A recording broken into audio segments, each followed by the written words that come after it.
Have you ever watched a late-night comedian go head-to-head with a former president? Well, brace yourself, because Jimmy Kimmel just went all out on Donald Trump in an unforgettable TV roast. It wasn't just another comedy segment. It was a full-blown, no-holds-barred takedown, and it's safe to say that the Donald didn't come out on top. The night started with a clip of Trump at a press conference with Israeli Prime Minister Benjamin Netanyahu.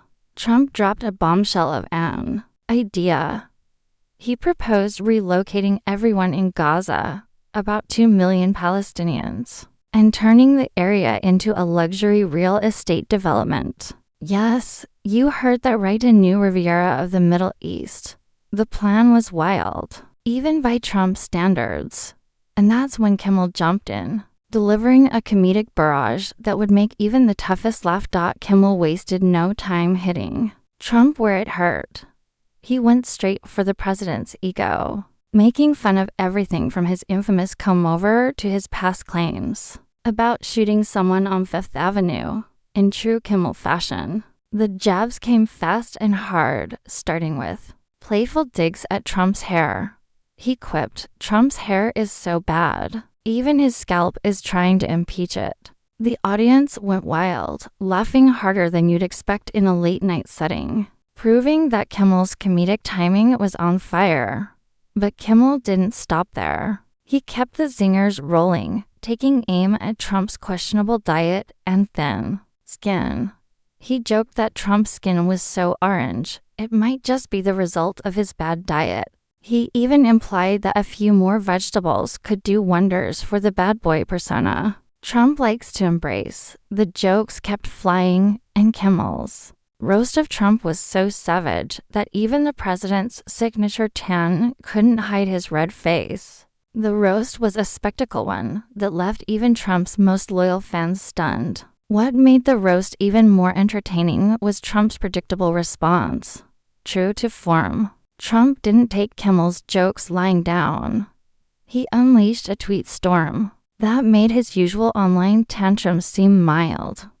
"Jimmy Kimmel is unfunny," Trump tweeted, as if that would somehow set the record straight.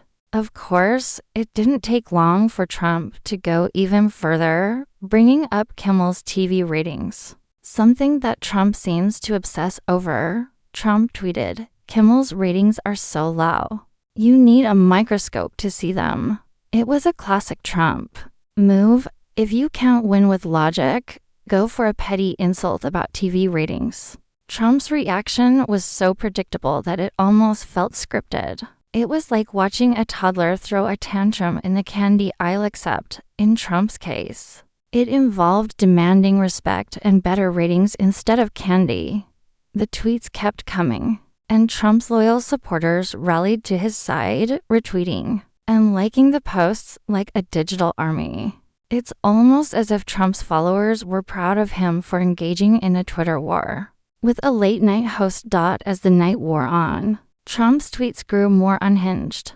He compared himself to great historical figures, which was, well, expected. Of course, Trump claimed to be the greatest president in history, because why wouldn't he? The man has an inflated sense of his own importance, and he wasn't about to let a comedian's jabs ruin that. Amateur. Trump claimed about Abraham Lincoln. It was like watching a contestant on a reality show try to outdo a legend. Lincoln, I'm sure, was rolling in his grave at the comparison. But let's be real here, Trump's reaction only proved Kimmel's point. The president's thin skin. So often the subject of jokes was on full display. It was almost as if Kimmel poked a bear, but instead of a mighty roar, he got a whiny growl in the form of a tweet storm. Kimmel made Trump's response seem predictable and, honestly, a little pathetic.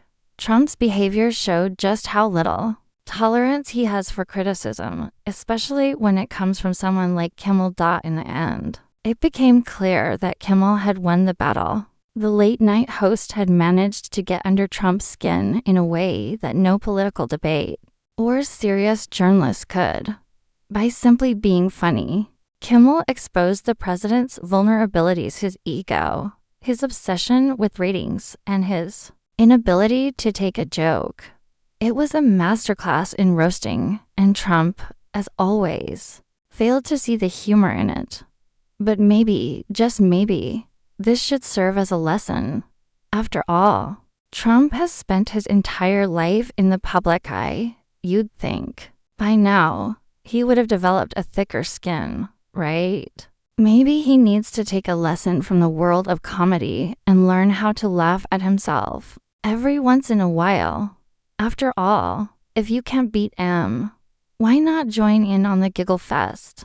Maybe that's the key to surviving the roast of a lifetime. So, while Kimmel's roast of Trump may have ended the way we expected, it's worth considering the bigger picture. What does it say about someone who can dish out insults but can't take them in return?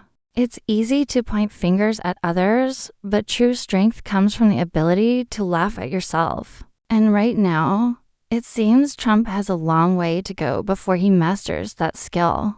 In the meantime, the rest of us can enjoy this show as Kimmel, and others continue to hold up a mirror to the president's larger-than-life persona.